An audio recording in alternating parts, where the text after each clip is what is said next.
So, Saran, I want to welcome you to the summit. The reason why I wanted to invite you to come on to talk about finding your hidden gem is because I believe you're a person who has figured out a way to shine beyond measure in the things that you're good at. And I think a lot of speakers forget what makes them special in a crowded room or what makes them stand out. So when you mentioned to me that you give a talk on how to find your hidden gems, I thought that this would be a perfect opportunity to let people know how you go about doing that and how you stand out in a crowded marketplace. Because when you talk with a lot of speakers, oh, I talk on leadership, or I talk on this, or I talk on that. And they all start to kind of sound the same. But you figured out a way to kind of stand out, even when generally you may have a topic that's similar to other people. So I want to welcome you to the summit and like to ask you to just kind of introduce yourself and give people your background and, things of that sort.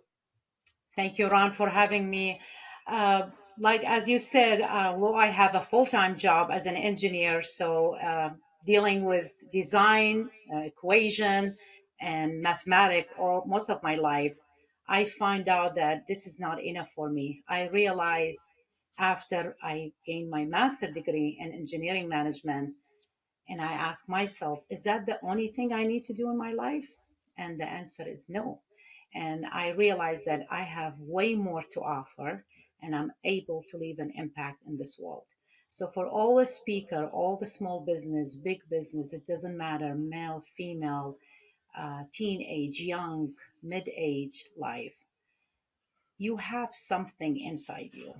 And the journey for finding that core genius or the hidden gem, it's so relieving and so exciting.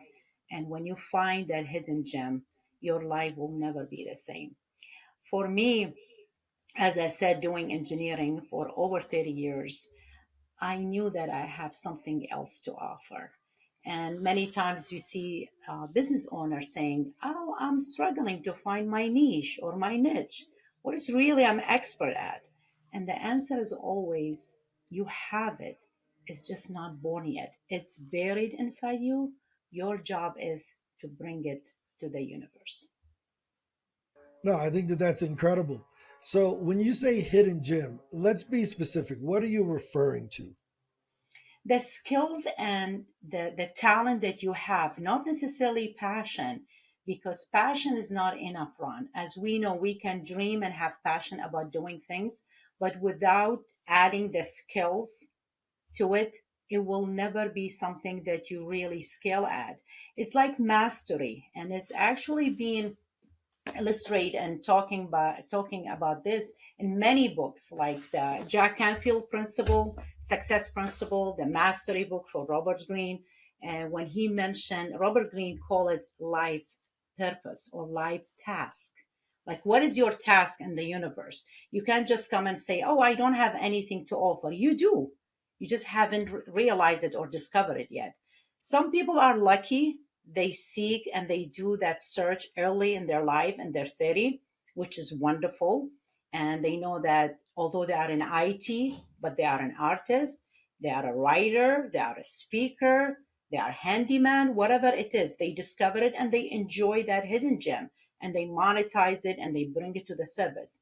Some they wait so long, and that's my purpose in my business. I don't want you to wait for so long to bring that hidden gem to the service because it's something that you owe to the community, you owe to the world. You might be stuck in your job for so many years and making living from 9 to 5, but inside you, you have something so valuable that you are not measuring and adding value enough to it that you just need to bring it up and share it with others. You see, like I think there was I read it. I think it was in Jack Canfield's book. Malcolm Forbes talked about it. He said the biggest mistake that people make in their life that they don't try to make living in what they most enjoy, and that's said by Malcolm Forbes. And those successful people, they knew what's their core genius and they thrive in it, they monetize it, they excel on it. Tony Robinson and Les Brown, all those great speaker, they knew what they are good at, and they kept doing it. They were consistent about what their talent is. This is why they are thriving in this business.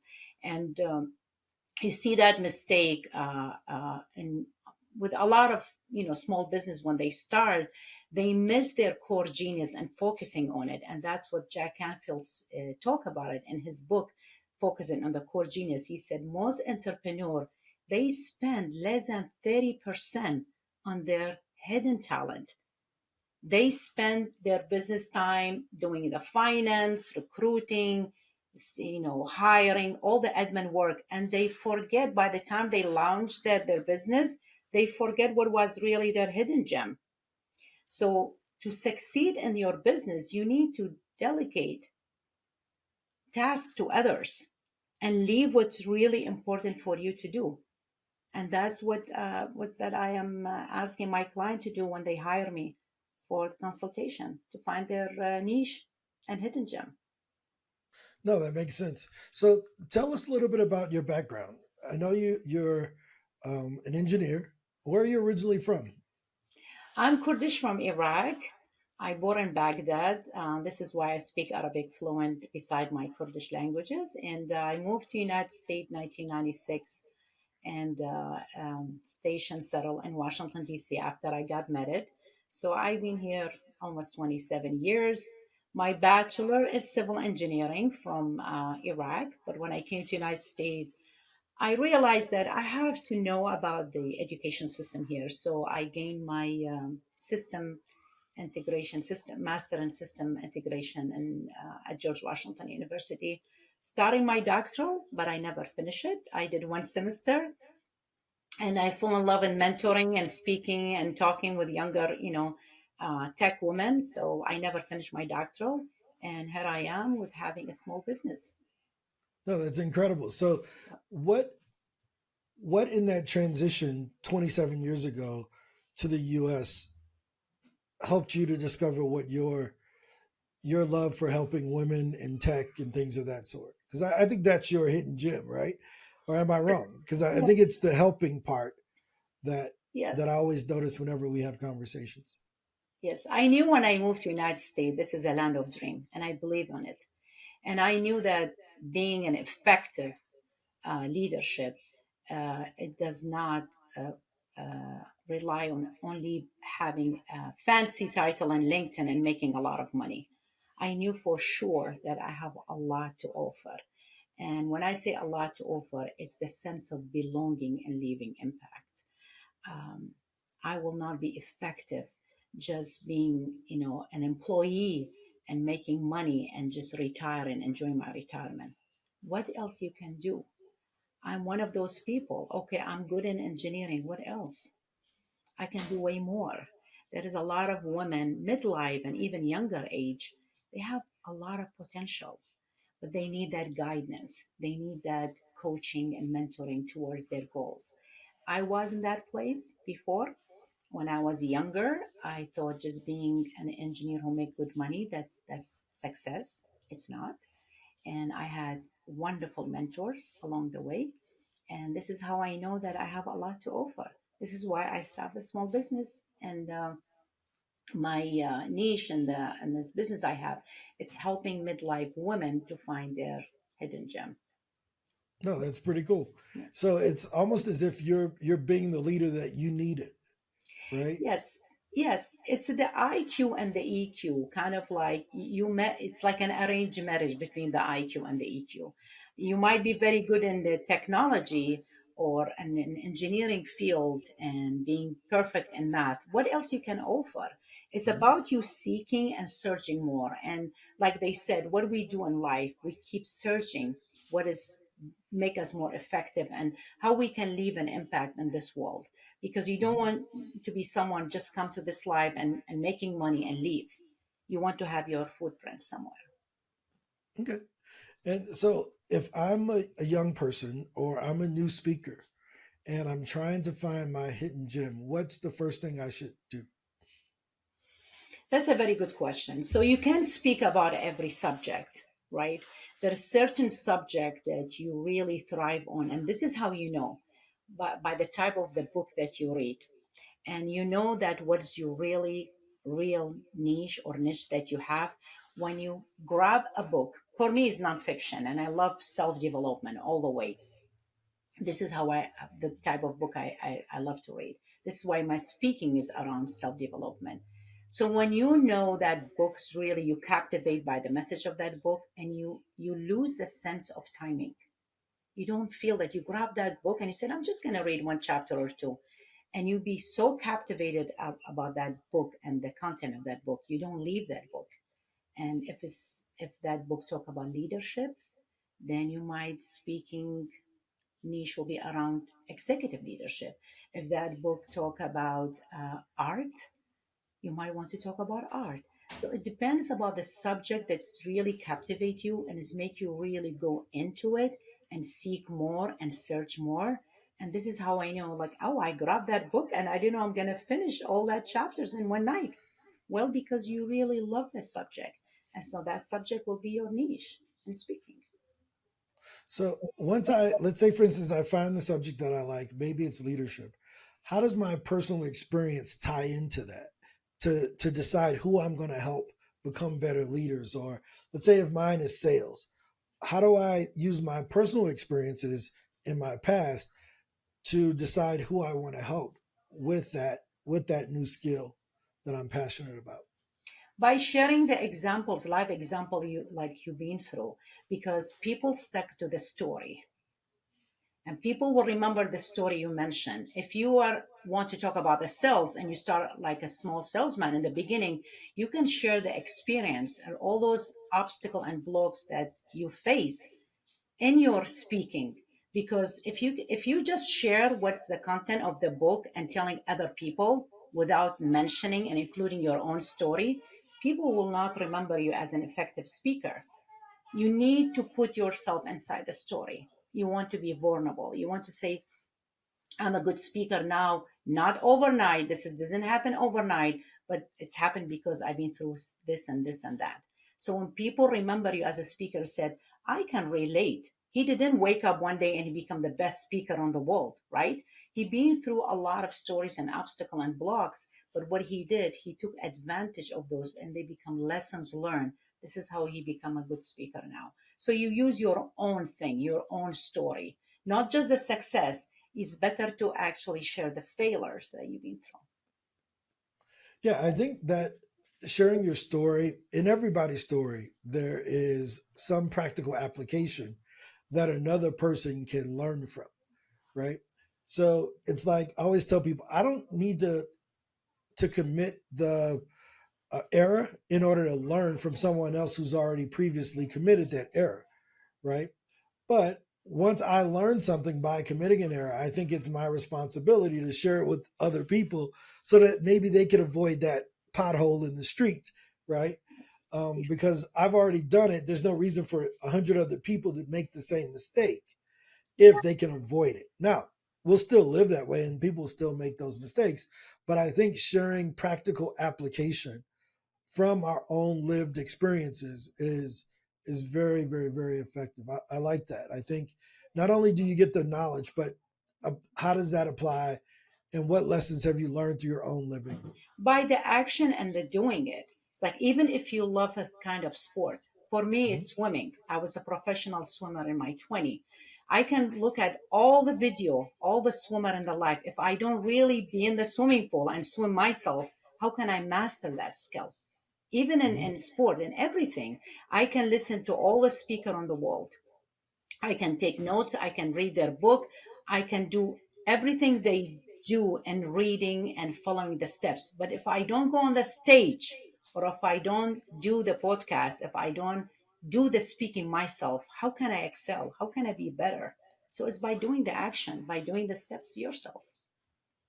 And what are some of the that's interesting. So let's say someone is just starting out and they haven't discovered this, right? They're figuring it out.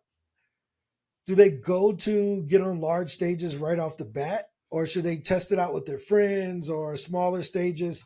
How do I start testing the effectiveness of me telling my story in this hidden gem? Yeah, you can start small, like you said, with your friend and family. People just, throw a toss and, making a speech in a wedding, or maybe say something at the funeral, even in Thanksgiving, thanking the host. For hosting this Thanksgiving. Just be the one that stand out and taking the stage. You can just do one line or two line. You don't have to be in front of 300 or 3,000 people at once, from the beginning, because you want to be comfortable in the way that your story and your speaking come out genuine, and you don't want to become fully prepared and knowing about the answer. Same way like I interview with you today, I didn't even know what you're going to ask me, because I want it to be raw and genuine. I want you to ask me questions that make me uncomfortable, so I can relate to the audience, so I can relate to the younger speaker. But if I ask you, Ron, which kind of question you're going to give me, and I study those questions and give you the perfect answer, and I look all prepared and polished and smart and giving example and says and proverb from people. People say, she got it all. She's already up there. She doesn't relate to me. She's not going to understand me as a young speaker just started. But because I accept your invite and being and speaking in this summit, that's what is going to be more effective, because audience and viewer will relate. They said, oh, she's not perfect yet and she's trying, she's doing her best. And this is how you connect with others. You can come to any station or any job claiming that you know it all. No one know it all, regardless what you've been through, regardless how many books you wrote, regardless how many speaking gigs you have. There is always a lot more to learn and to explore. No, I think that starting on the small conversations, whether it's with a family member or at family events, just to get comfortable with speaking is really important.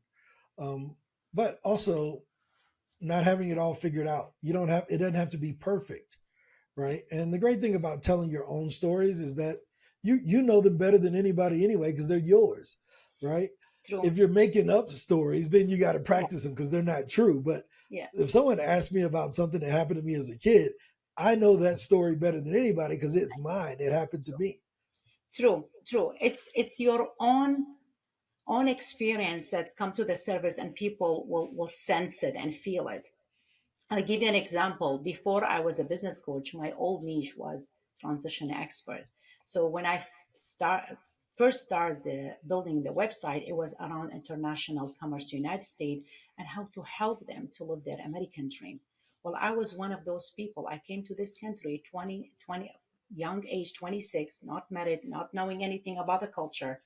Who better than me speaking with another international woman having an engineering degree that she don't know what to do when she start coming to the US. So I could have inspired her by my own story, saying, this is how I started too. Don't worry, I came in my 20. My language was not perfect. I didn't know about the culture. There was a lot of blocks. There was a lot of, story time, and I was facing a lot of difficulties and wall in front of me. But look what I am now. I'm very good at my job. I start a family. I have kids. I start a small business. So who better than you, like you said about speaking about the childhood, than your own story to tell it to people? And you said something very profound, Ron. When you fake, not even the story, when you fake a statement, regardless how smart you are, people will sense it. 100%. People will see it. Well, think about this. You mentioned swimming. Like I can survival swim, meaning that if I needed to swim someplace because I was about to die, I'm okay, right? But just someone says, "Oh, Ron, you should go and work on your backstroke." Nope, I'm going to drown. You should you should try the butterfly. Nope, I do basic survival freestyle, Yeah. right? Yes. But if I started talking about swimming and you were a professional swimmer, you would instantly know like this dude doesn't know anything. And that's kind of our audience a lot of times. Yes. We never know who's listening.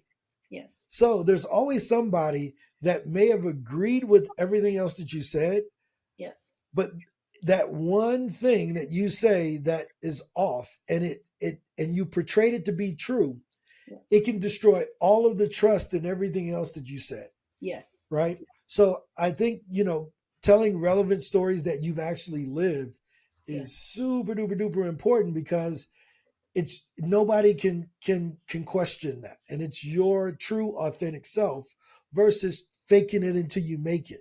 There's no reason to do that. Your story is already powerful enough. Yes, So and it's you know. unique. And it's unique. Each story is unique by itself. There is no copy paste here. There's a lot of international people come here. None of those stories match each other's. And being a speaker in an audience, you said something about the number or the quality of the people who listen to your message. There's people who are bored about your speech, people looking at their phone. Mhm. But if you are affecting even one of the audience, and make an impact in their life, taking them from A to B, you are effective speaker. You don't 100%. have to touch every single one because your speech or your message might not be applied to all of them. But Mhm. if it can affect one person, you are a successful speaker.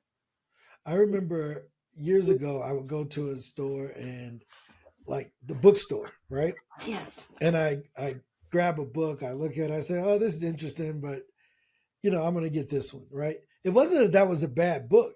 It just wasn't the book that I needed in that moment, yeah, right?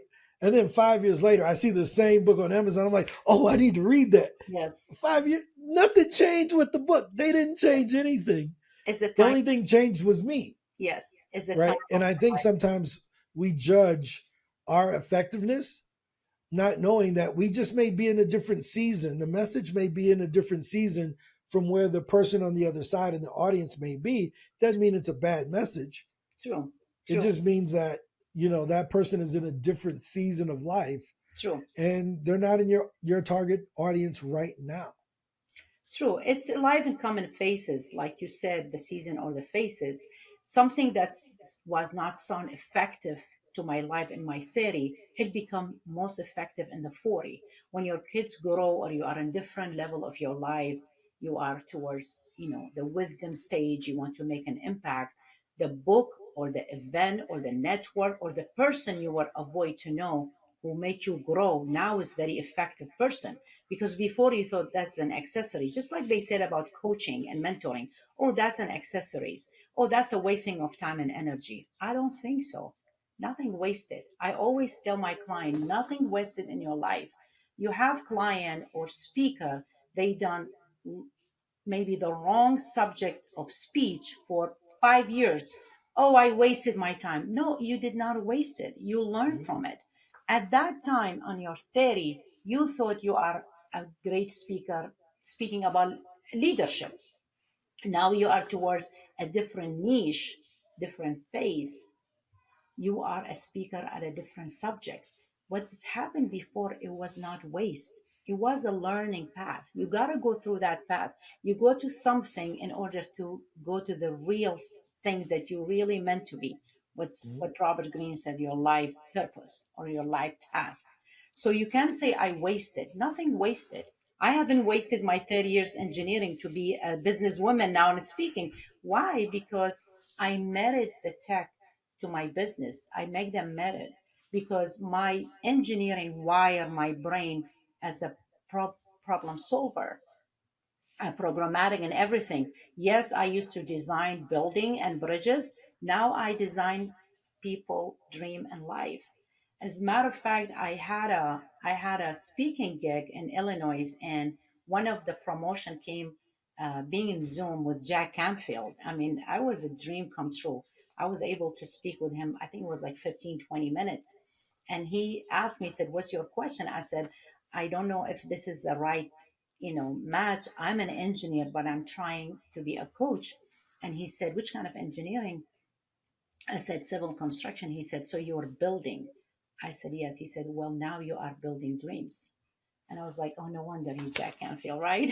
He's the best author. No wonder, his books still, sell in millions because they know how to relate what's your background, what you are trying to do here. And it's true. I use my knowledge as an engineer, brain wired, one plus one equal two. When so the client comes said, "I'm not able to find my core genius. I'm not able to find my hidden gem." I take their challenge just like the same like an equation, and I gotta find a solution for it. together, of course, as a mentor and coach, because the way I solved the problem before, I wanted to solve it now in the emotional intelligence aspect. So my engineering skills helped me, but I didn't know that. In the beginning, I thought it was a waste of time and energy, but now I leverage it. I know that I can marry both of them, and that's what is make me unique and different from another speaker. With all respect to all speaker, not every speaker is a lawyer or a doctor or an engineer. But when they come with 30 years skills of doing something else than speaking, they come out different. They speak different. They send the message different. So nothing was wasted. And I'm happy that I utilized that skill in my business. No, I think that's incredible. There's a old like an old story I like to tell about, imagine a kid, he's in we'll use engineering, right? I went to school for construction Yes, and civil yes, engineering, right? yes. And imagine me talking to my high level math professor, and I said to him, "Hey, where have you been my whole life? I needed you in the kindergarten." And he would have been like, he'd said, "What?" I said, "You should have been my kindergarten math teacher. I would be so much more smarter."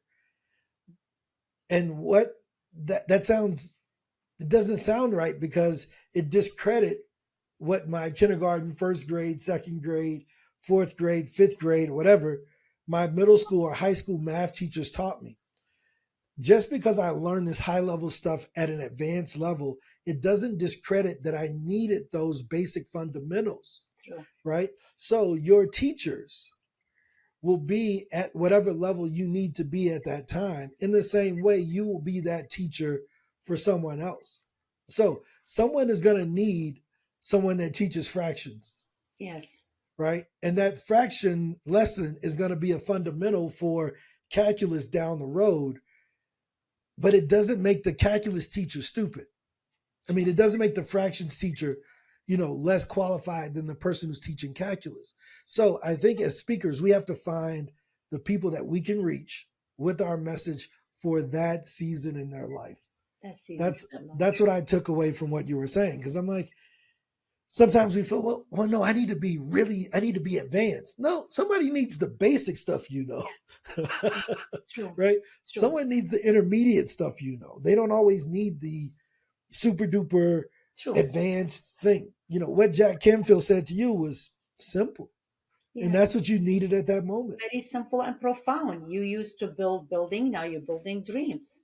And sometimes it's the magic happen on the simple statement. You don't have to Mhm. be an AI when you talk and speak about big words that you can't even find it on the dictionary.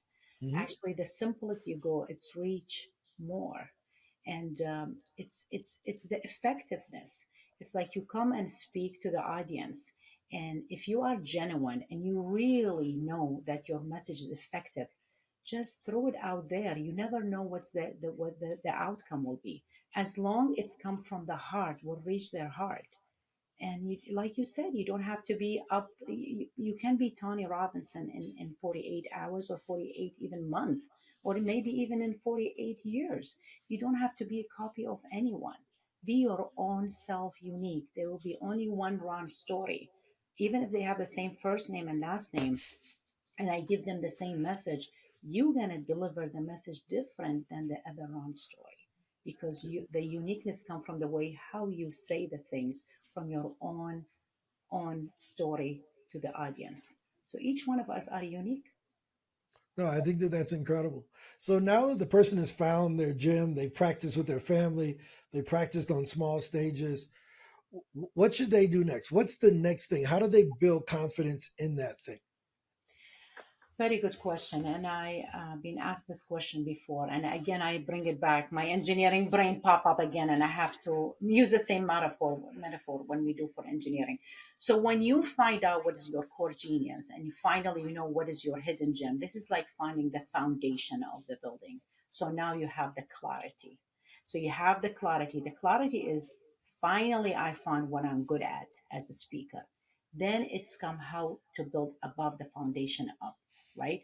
Then it's come to focus and the commitment. You can be a speaker just because you gain clarity. Now what? Okay, I know what is my niche. What's next for me? Well, next for you is to go ahead and start talking, taking speaking gigs, podcasts, conferences. Go to places that you can share that message to others because you gain the clarity, so you have the foundation. The next is focusing and committing to that task. A client come when I talk to them after the 1 hour complimentary, and they had so many wishes. I want to do this. I want to do that. I'm a woman in my early 40. I want to get pregnant. I don't have baby yet. I want to do my master and I want to travel. No, wait. Where is the clarity? You have to be clear. Where is the priority? I mean, you want to do 17 things in 1 year? We are not Wonder Woman. We are not Superman here. We are human beings. So doing what's next after the clarity is a commitment. If you're not going to take action, if you are not really focusing, you are in the wrong platform. You are in the wrong business because you can have so many dreams, so many wishes, but if you are not focusing in one task, you have to have that black belt somewhere. You need that mastery. You can be all over the place. Why they said the niche is very powerful. I tell my client also, don't stress out about the niche word. Sometimes the niche, you don't find the niche find you. And it's happened to me because I changed my niche. I used to have international transition niche and now I'm a business coach. So I didn't struggle to find the second one. The second niche find me. It's just be out there, just show up, do your best, be genuine, be authentic. See what you can impact. See what who's the target audience, who you can make a difference on. It's not going to be clear in the beginning, but like going back to your question, when you gain that clarity, you basically end up with a foundation. You had a solid foundation now. It's all solid and concrete. Now go ahead and do the speaking. That's when it's come the commitment and taking action. No, I think that that's really, really, really, really important. I like the part where you said basically you're the niche, right? Yeah. So people will like you, and they'll come to you because they like you and they like what you talk about and the way that you help them. Um, Yes. what am I missing? So we've been here now, and we've talked about a lot of things: your story, how to gain clarity, how to build the basic foundations, how do they start sharing their message. What's something that I missed that I want to make sure that you want to make sure that the audience walks away with?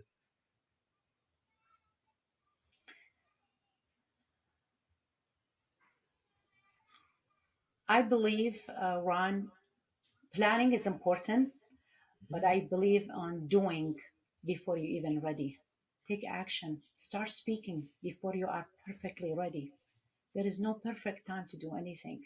Just do it. Take action. Too much planning, you will lose the taste and the excitement. And I'm not saying just, you know, go to the stage and say whatever. No. But too much planning, you lose that desire. You want that Mhm. momentum. So show up, take action, even if you are not ready 100%.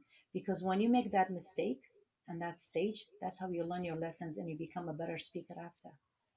100%. And I can attest that Saran is an action taker. I'll tell you all a funny story. So, Saran and I, when we first met, she says, well, I want to get back on more stages. I need to get back out there.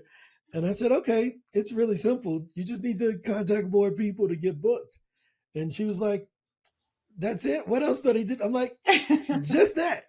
Don't I do knew anything you were going else. to say that story. I knew it. I knew it. I'm happy you said that. Okay. Yes, I question you just like any other engineer. I has so many, um, doubt and questions like, Ron, what I'm supposed to do? You said, what do you mean? Just go ahead and start pitching. What else? That's it. Simple. Just start pitching. I was like, okay, he's right. And I start pitching like there is no tomorrow. Yeah. And what happened?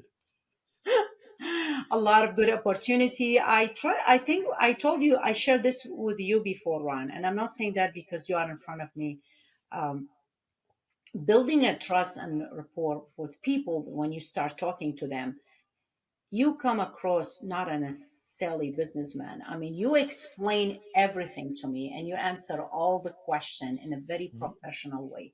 And there was no sell language anywhere. This is how I build a trust with you. And your action taking was very simple. Just go, put your info, and start pitching. It was not a complicated process. You have to go planning for 8 weeks, then I need to see you after 8 weeks. There was none of that.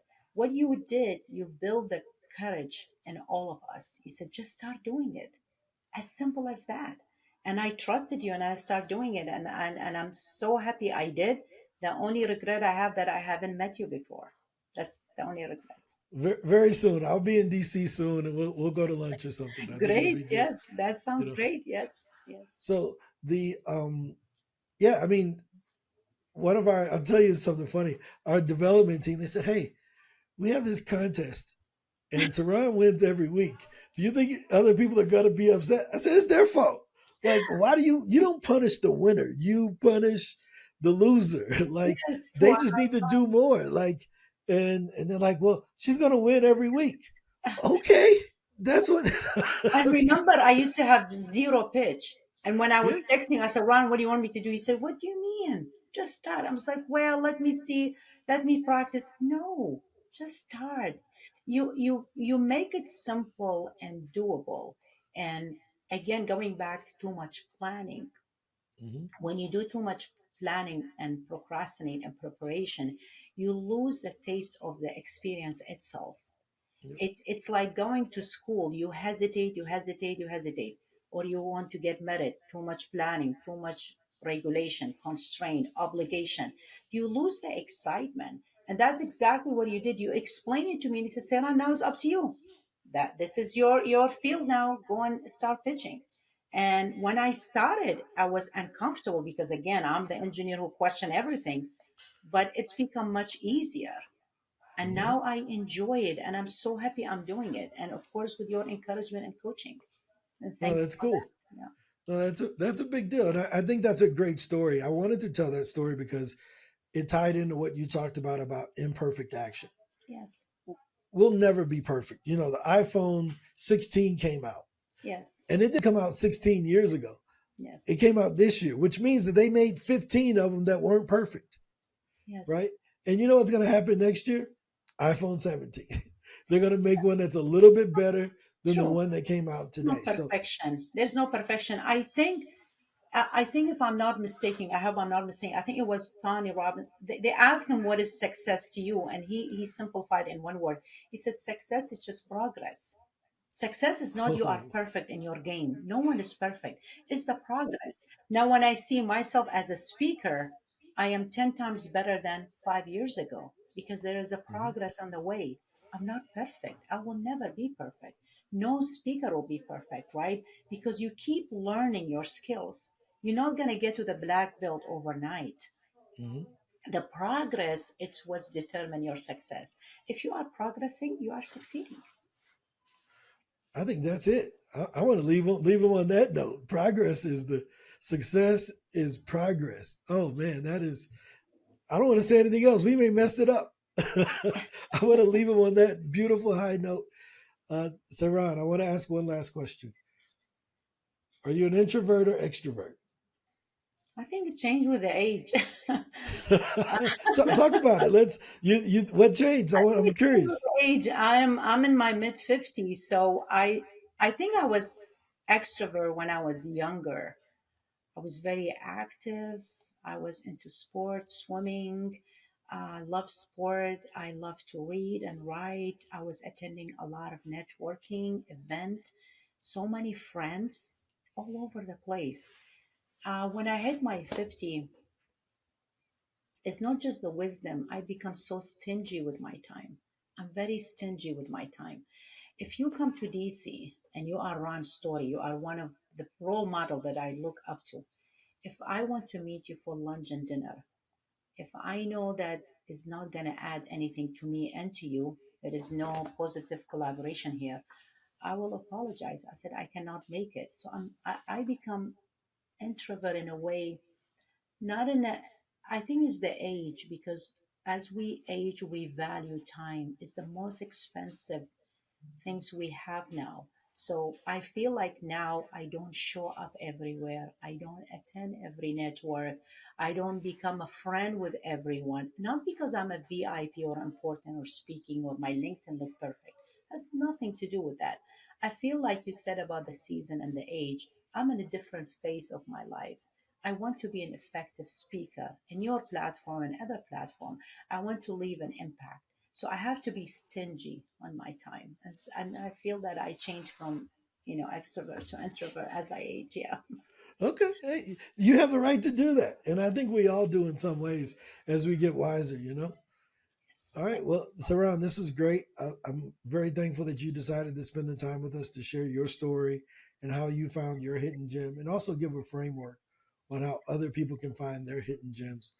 Um, yeah, thank you so much. Thank you so much, Ron, for having me in this summit and being part of your family and Speaker Hub. It's a great privilege, and I'm so happy I come across your platform. Thank you very much for having me. Thank you.